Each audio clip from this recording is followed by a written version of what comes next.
Right, welcome back to another video everybody. I am Sam Price from Access Skimboards here in the Bay of Islands, New Zealand. I'm inside today on this video. I usually prefer to shoot my videos outside, but Cyclone Gabrielle is just starting to clip the very top of the North Island right now. And this video right now is about one of my favourite things to do with skimboarding, and that's a skimboarding trip. Now, I've done and organised a lot of trips over the years. The last couple of years has been pretty difficult. It's been pretty difficult for a lot of reasons, as I'm sure you would probably know about it. I'm just looking at my phone here. We're going to cut right to the chase here. 19th to the 23rd of April, that is about 2 months after this video goes live, I am planning a trip to the very far north of New Zealand. This trip falls in the second week of the school holidays. I've had a lot of good luck in the past with running it. Actually, the first week of the school holidays, I'm just a bit booked up in the first week. This will be the second week of the first school holidays during April. Obviously, this is timed purely because those of us who work are I've always seen it as fairly flexible regardless of the date, because if you're going to come in March, you're going to be able to come in April, and it doesn't tend to matter. But for those of you at school, this is a good chance for you and your families to join in on something.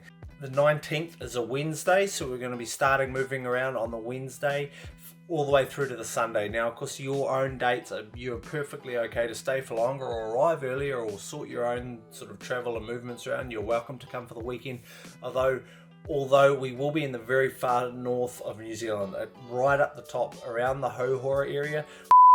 Quick commercial break time. If you're looking for one of the best boards in the business, get along to accesskimboards.co.nz, where you'll find a huge range to suit all sizes, all types, all levels of riders, flatland skimming and wave skimming. All boards are handmade here in the Bay of Islands, New Zealand, and everything can be viewed on the website and is available to ship to your door immediately. Now, back to the video. Now, the focused intent for this trip, if there is going to be a number one priority, we want to get conditions right for either A, Cape Maria Van Diemen, or B, Spirits Bay. Now, these are basically the very northern tip of New Zealand. They'll be coming up on Google Earth right now. These are the best beaches in New Zealand I've ever skimmed. They are the best place for getting quality, powerful, big shore break. Of course, we are very subject to forecast. We are more subject to forecast there than probably anywhere else in the world.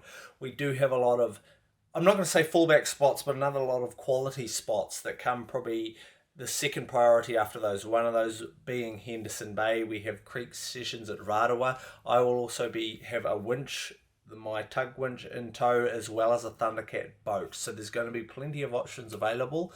This trip itself, whilst will not be like a recent 38,000 step trip to Spirits Bay, because we have a considerably easier alternative of parking at the campground and just walking along the beach.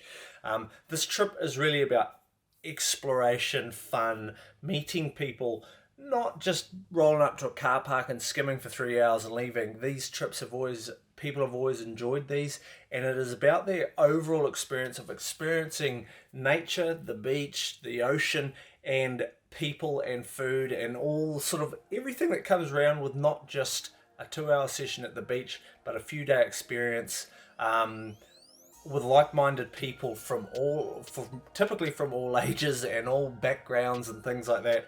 Now, as far as accommodation goes, this is where the variable comes in, because we want to focus and base the trip around where the most likely place for the skim will be, in which I will not know until the week of the trip. What this does mean is that we could be staying at a range of from potentially cheap accommodation with hot showers in the toilet and things like that, to more dock-based campground accommodation. I will not know this until the week of, which is why we'll keep the comment section on this video is actually a great place to touch base, and I will have a Facebook event page. Of course, I will be in touch via phone, email, social media, DM, via Instagram works pretty well for this, but I will keeping everyone in touch regarding changes and forecasts and things like that, accommodation options, and everyone that you know. This is not open to just skimboarders. If you want to bring your parents, your wife, your husband, your kids, whatever you want to do, you are more than welcome to bring them along. This is always family friendly. There's always family friendly trips. They are largely a sober affair, and it's really just about skimboarding and enjoying skim. And for a lot of people, it's about experiencing hopefully quality skim that you've probably never experienced anywhere else in New Zealand. All the information you'll need regarding this trip will be down in the description below, including links to the website where there'll be a blog post on that, and the Facebook event page, as well as, of course, Instagram DM. And feel free to drop any comments you have below regarding the trip in this comment section. I will be hopefully trying to use that as discussion. Accommodation will be sorted, although come at a cost, and some travel for some people will also be sorted, but it already looks like I'm booked out from that end pre-release of this video. But we will have options for everything and everyone. I'm Sam Price. I'll see you at the beach.